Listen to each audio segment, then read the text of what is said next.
어머니, 또 TV 켰어요?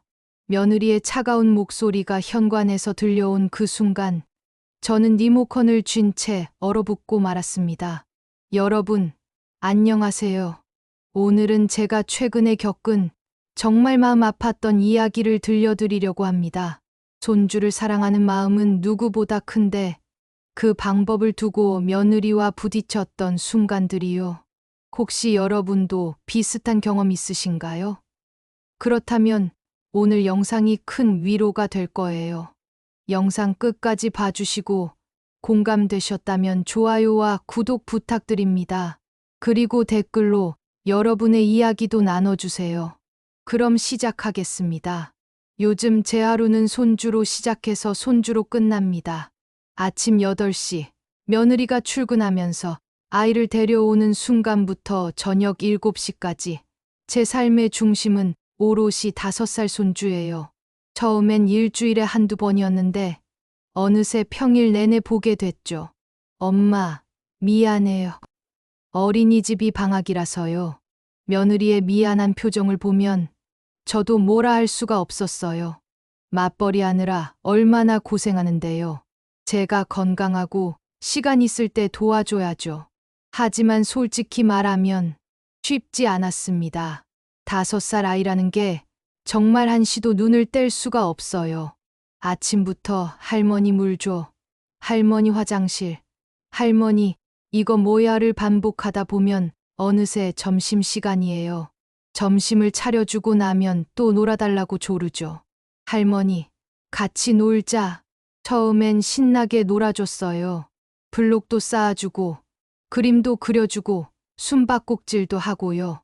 그런데 60대 중반의 몸으로 하루 종일 아이 눈높이에 맞춰주는 게 생각보다 훨씬 힘들더라고요. 무릎은 아프고, 허리는 뻐근하고, 오후만 되면 피로가 몰려왔어요. 그때였습니다. 제가 TV를 틀어주기 시작한 게 우리 잠깐만 만화 볼까? 손주는 눈을 반짝이며 소파에 앉았고 저는 그 사이 부엌으로 가서 저녁 준비를 할 수 있었어요. 설거지도 하고 빨래도 개고 잠깐이나마 소파에 앉아 숨도 돌릴 수 있었죠. 손주는 TV 앞에서 깔깔거리며 웃었어요. 만화 속 캐릭터를 따라하며 신나하는 모습이 얼마나 귀여운지. 그 모습을 보면 저도 마음이 놓였습니다. 그래, 잠깐 보는 건 괜찮겠지. 나도 숨 좀 돌려야 하는데. 그렇게 시작된 TV 시청이 점점 습관이 됐어요. 처음엔 30분, 그 다음엔 1시간. 어느새 손주가 집에 오면 자연스럽게 TV를 찾게 됐죠. 할머니, 오늘도 만화 볼 거야? 손주도 그걸 당연하게 여기기 시작했어요. 그런데 제가 미처 몰랐던 게 있었습니다. 며느리가 그 모습을 탐탁지 않게 여기고 있었다는 걸요. 그날도 평소와 다름없는 오후였어요. 손주는 소파에 앉아 좋아하는 만화를 보고 있었고, 저는 부엌에서 저녁 준비를 하고 있었죠. TV에서는 경쾌한 음악과 함께 아이의 웃음소리가 들렸어요. 딸랑. 현관문이 열리는 소리가 들렸습니다. 평소보다 조금 이른 시간이었어요. 엄마 왔다. 손주가 벌떡 일어나 현관으로 뛰어갔고 저는 앞치마를 두른 채 거실로 나왔습니다. 며느리 왔어? 오늘 일찍 왔네. 그런데 며느리의 표정이 심상치 않았어요. 현관에 서서 거실을 한번 둘러보더니 TV 화면을 똑바로 쳐다봤습니다. 어머니, 또 TV 켰어요? 목소리가 차가웠어요. 웃는 얼굴도 아니었고, 그렇다고 화난 것도 아닌, 그냥 실망한 듯한 표정이었죠. 저는 순간 당황했습니다. 무언가 잘못한 사람처럼 손이 떨렸어요. 아, 그게 잠깐만 보여준 거야. 내가 밥하는 동안. 어머니, 제가 지난번에도 말씀드렸잖아요. 요즘은 화면 노출 줄여야 한대요. 며느리는 가방을 내려놓으며 한숨을 쉬었습니다. 그리고는 손주에게 다가가 TV를 껐어요. 준호야, 이제 그만 보자. 엄마 왔으니까 책 읽자. 싫어. 더 보고 싶은데. 손주가 투정을 부리기 시작했어요. 며느리는 아이를 달래면서도 제게 한 번 더 쏘아보듯 시선을 주었죠. 그 순간 저는 정말 작아지는 기분이었어요. 며느리가 아이를 데리고 방으로 들어간 뒤 저는 부엌으로 돌아왔습니다. 손이 떨려서 국자를 제대로 잡을 수가 없었어요. 내가 뭘 잘못했다고. 서운함이 밀려왔습니다. 아니, 서운함을 넘어선 억울함이랄까요. 하루 종일 아이 봐주는 게 얼마나 힘든데 잠깐 TV 보여준 게 그렇게 큰 잘못인가요? 저도 숨 좀 돌려야 하는 거 아닌가요? 예전에는 이렇지 않았어요. 제가 우리 애들 키울 땐 TV도 보여주고 과자도 주고 그렇게 키웠는데 다들 잘 자랐잖아요. 며느리도 제 아들도 다들 건강하게 자라지 않았나요? 그런데 요즘 젊은 사람들은 뭐든 까다롭더라고요. 이것도 안 되고 저것도 안 되고 뭐 하나 편하게 할 수 있는 게 없어요. 저녁을 차리면서도 계속 그 생각이 맴돌았어요. 며느리의 차가운 목소리가 실망한 표정이 자꾸 머릿속에 떠올랐죠. 밥을 먹을 때도 분위기가 어색했어요. 며느리는 말을 아꼈고 저도 뭐라 말을 꺼낼 수가 없었습니다. 잘 먹겠습니다. 며느리는 식사를 마치고 설거지를 하더니 손주를 데리고 집으로 돌아갔어요. 평소보다 빨리 서둘러서요. 어머니, 오늘 수고하셨어요. 형식적인 인사만 남기고 문을 닫았습니다. 혼자 남은 거실은 너무 조용했어요. 너무 넓었고 너무 텅 빈 것 같았죠. 그날 밤 저는 잠을 이룰 수가 없었습니다. 침대에 누워서도 계속 생각했어요. 내가 정말 잘못한 걸까? 천장을 바라보며 하루를 되짚어 봤습니다. 아침부터 저녁까지 제가 한 일들을 하나하나 떠올렸죠. 아침 식사 챙겨주고, 간식 주고, 놀아주고, 점심 먹이고, 또 놀아주고, 간식 주고, 저녁 준비하고, 하루 종일 쉴 틈이 없었어요. 화장실 갈 때 말고는 앉아있을 시간도 없었죠. 그 와중에 TV 1시간 틀어준 게 그렇게 큰 잘못인가요? 서운함이 밀려왔습니다. 제가 돈을 받고 하는 것도 아니고 손주가 예뻐서 봐주는 건데 이렇게까지 잔소리를 들어야 하나 싶었어요. 차라리 돈 주고 애 맡기지. 왜 나한테 맡기는 거야? 속상한 마음에 그런 생각까지 들었습니다. 하지만 동시에 며느리의 입장도 이해가 안 되는 건 아니었어요. 며느리도 엄마니까 아이를 위해 최선을 다하고 싶은 거겠죠. 요즘은 육아 정보도 많고 이것저것 신경 쓸 게 많다고 하더라고요. 그래도 그렇게까지 할 필요가 있나. 다음 날 아침 며느리에게서 문자가 왔어요. 어머니, 어제는 제가 좀 예민했던 것 같아요. 그래도 TV는 정말 줄여주셨으면 해요. 준호가 요즘 집에서도 계속 TV만 찾아서요. 문자를 읽으며 한숨이 나왔습니다. 사과를 하긴 했지만 결국 하고 싶은 말은 똑같았어요. TV를 보여주지 말라는 것. 그럼 난 어떻게 애를 보라는 거야? 답답한 마음에 친구에게 전화를 걸었어요. 나야. 너 요즘 손주 보고 있다며? 응, 보고 있지. 왜? 너는 애 볼 때 TV 보여줘? 당연하지. 안 그러면 어떻게 애를 봐?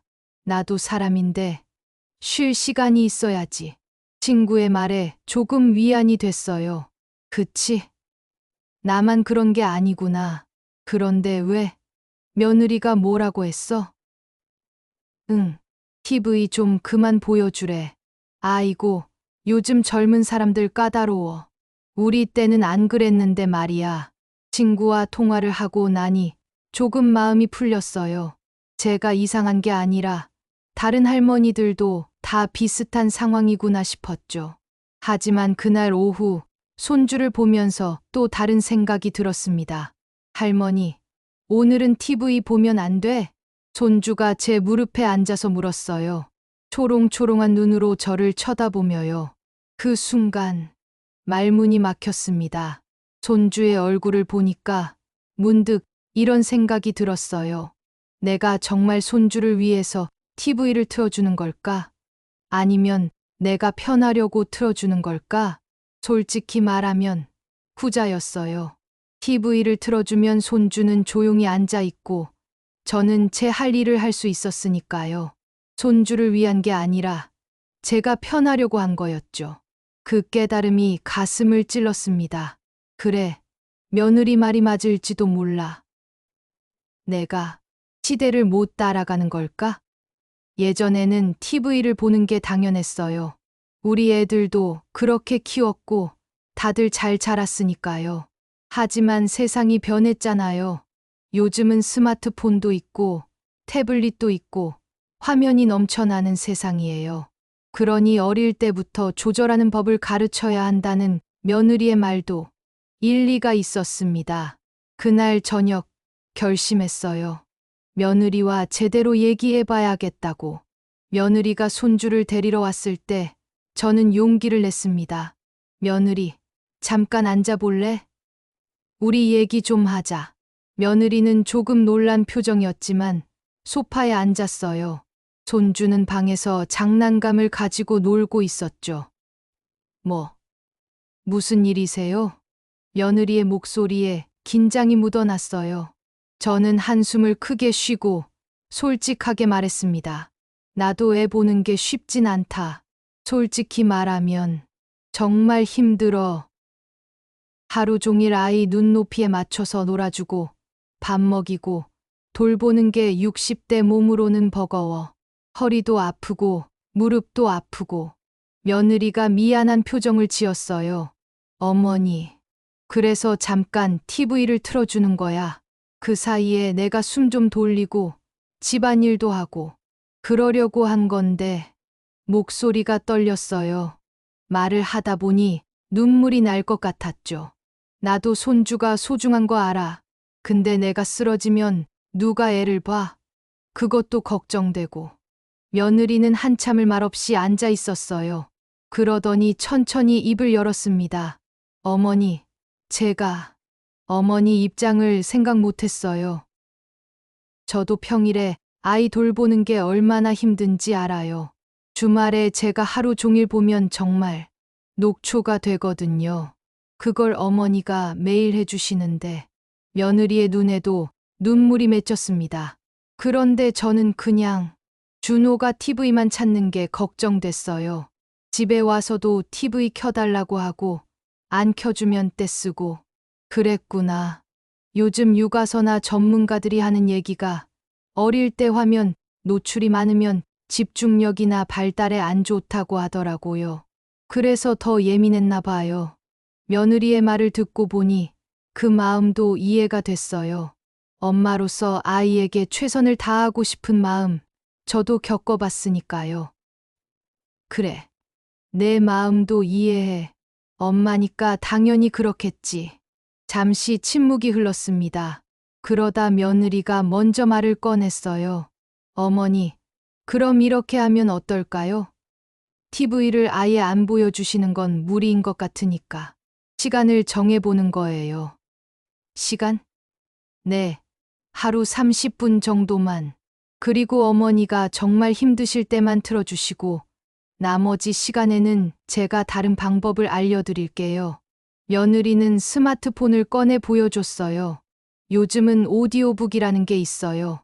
그림책을 읽어주는 건데, 화면은 안 보고 소리만 들려줄 수 있거든요. 준호가 이거 좋아해요. 오디오북? 네. 그리고 색칠 공부책이나 간단한 퍼즐 같은 것도 사다 놓을게요. 혼자서도 할 수 있는 놀이들이요. 며느리의 제안이 구체적이고 현실적이었어요. 그리고 어머니, 제가 시간을 좀 조정해 볼게요. 일찍 퇴근할 수 있는 날은 일찍 가고, 안 되는 날은 어린이집 방과 후 프로그램도 알아볼게요. 그래도 돼? 네. 어머니가 힘드신데 제가 당연히 방법을 찾아야죠. 그 순간 제 마음이 조금 누그러졌습니다. 며느리도 저를 이해하려고 노력하고 있구나. 그리고 함께 해결 방법을 찾으려고 하는구나. 고마워, 며느리. 나도 노력해 볼게. 30분 약속. 지켜볼게. 감사합니다, 어머니. 우리는 서로를 바라보며 미소 지었어요. 세대가 달라도 손주를 사랑하는 마음만은 똑같다는 걸 깨달았습니다. 방법이 다를 뿐이지 결국 아이를 위한 마음은 같았던 거예요. 그 대화 이후 많은 것들이 달라졌어요. 다음 날부터 며느리는 약속한 대로 오디오북 기계를 사다 줬고 색칠 공부책과 퍼즐도 가져다 줬어요. 처음엔 손주가 낯설어 했지만 의외로 금방 적응하더라고요. 할머니, 이 이야기 재밌어. 오디오북으로 동화를 들으며 색칠을 하는 손주를 보니 신기했어요. TV 없이도 이렇게 집중할 수 있구나. 그리고 제가 정말 힘들 때는 타이머를 맞춰놓고 TV를 틀어줬어요. 준호야, 할머니랑 약속한 거 기억하지? 30분만 보는 거야. 응, 알았어, 할머니. 손주도 약속을 지키려고 노력했어요. 타이머가 울리면 아쉬워하면서도 TV를 껐죠. 할머니, 나 약속 잘 지켰지? 그럼, 우리 준호 최고야. 손주를 안아주며 칭찬해주면 그 미소 하나에 제 피로가 싹 풀리는 것 같았어요. 며느리도 달라졌어요. 예전처럼 차갑게 대하지 않았고 오히려 더 자주 감사하다는 말을 했죠. 어머니, 오늘도 고생 많으셨어요. 정말 감사해요. 아니야, 뭘. 손주인데. 아니에요. 제가 요즘 생각해봤는데 어머니가 없었으면 저희가 이렇게 일하기 힘들었을 거예요. 며느리의 진심, 어린 말에 제 마음도 따뜻해졌습니다. 어느 날은 며느리가 일찍 퇴근해서 왔어요. 어머니, 오늘은 제가 일찍 왔으니까 어머니 좀 쉬세요. 마사지라도 받으러 가세요. 괜찮아, 괜찮아. 아니에요, 어머니. 가세요. 제가 준호 데리고 있을게요. 며느리의 배려에 저는 정말로 마사지를 받으러 갔어요. 얼마 만에 제 시간을 갖는 건지 모르겠더라고요. 그날 마사지를 받으며 생각했어요. 아, 이래서 며느리가 내 시간도 필요하다고 했구나. 가끔은 손주 없이 저만의 시간을 갖는 것도 필요하다는 걸 그제야 깨달았습니다. 주말에는 며느리네 가족이 저희 집에 놀러 왔어요. 손주는 아빠, 엄마와 함께 시간을 보냈고 저는 음식을 준비했죠. 식사를 하면서 며느리가 말했어요. 어머니, 요즘 준호가 TV를 덜 찾아요. 그리고 집에서도 색칠하기 같은 걸 하고 싶어 해요. 그래? 다행이네. 어머니가 약속 지켜주신 덕분이에요. 감사해요. 아들도 거들었어요. 엄마, 우리 준호 봐주시느라 정말 고생 많으세요. 엄마가 없었으면 저희가 어떻게 했을지. 그 말에 제 눈시울이 뜨거워졌어요. 알아주는 사람이 있다는 게 이렇게 큰 위로가 되는지 몰랐습니다. 지금도 손주를 돌보는 건 쉽지 않아요. 여전히 힘들고 피곤할 때도 많죠. 하지만 예전과 다른 점이 있다면 이제는 혼자가 아니라는 거예요. 며느리와 소통하고 서로의 어려움을 이해하고 함께 방법을 찾아가고 있으니까요. 어제도 손주가 제 무릎에 앉아 물었어요. 할머니, 오늘도 30분만 볼 거야? 응. 우리 약속했잖아. 할머니 최고. 손주가 제 뺨에 뽀뽀를 해줬어요. 그 순간만큼은 세상 그 무엇도 부럽지 않았습니다. 세대가 다르고 육아 방식이 달라도 결국 우리는 같은 목표를 향해 가고 있어요. 손주가 건강하고 행복하게 자라는 것. 그 목표만 있다면 우리는 얼마든지 서로를 이해하고 맞춰갈 수 있다는 걸 배웠습니다. 이제는 먼저 말할 수 있어요. 준호야, 오늘은 30분만 보자. 할머니랑 약속했지? 손주가 고개를 끄덕이며 웃을 때 그 미소 하나면 피로가 싹 풀립니다. 그리고 며느리와 눈이 마주칠 때 서로 미소 짓는 그 순간이 참 좋습니다. 여러분, 오늘 제 이야기가 어떠셨나요? 혹시 비슷한 고민을 하고 계신가요? 손주 육아를 하면서 자녀 세대와 부딪힌 경험이 있으신가요? 제가 이 이야기를 통해 전하고 싶었던 건 세대가 달라도 대화하면 길이 보인다는 거예요. 처음에는 서로 이해하지 못했지만 솔직하게 마음을 나누고 나니 해결책을 찾을 수 있었거든요. 며느리는 며느리대로 육아에 대한 걱정이 있었고 저는 저대로 힘든 점이 있었어요. 그걸 서로 이야기하지 않았다면 계속 서운함만 쌓였을 거예요. 하지만 용기 내어 대화를 시작했고 서로를 이해하려고 노력했더니 이제는 훨씬 편안한 관계가 됐습니다. 여러분도 혹시 비슷한 상황이라면 한번 용기 내어 대화해 보세요. 상대방도 여러분만큼 고민하고 있을지 몰라요. 오늘 영상이 도움이 되셨다면 좋아요 버튼 꾹 눌러주시고 구독도 부탁드립니다. 그리고 댓글로 여러분의 이야기도 나눠주세요. 어떤 경험이 있으신지, 어떻게 해결하셨는지 궁금합니다. 여러분의 댓글 하나하나가 다른 분들께 큰 위로와 도움이 될 거예요. 다음에도 더 좋은 이야기로 찾아뵙겠습니다. 지금까지 제 이야기 들어주셔서 정말 감사합니다. 여러분 모두 행복하세요.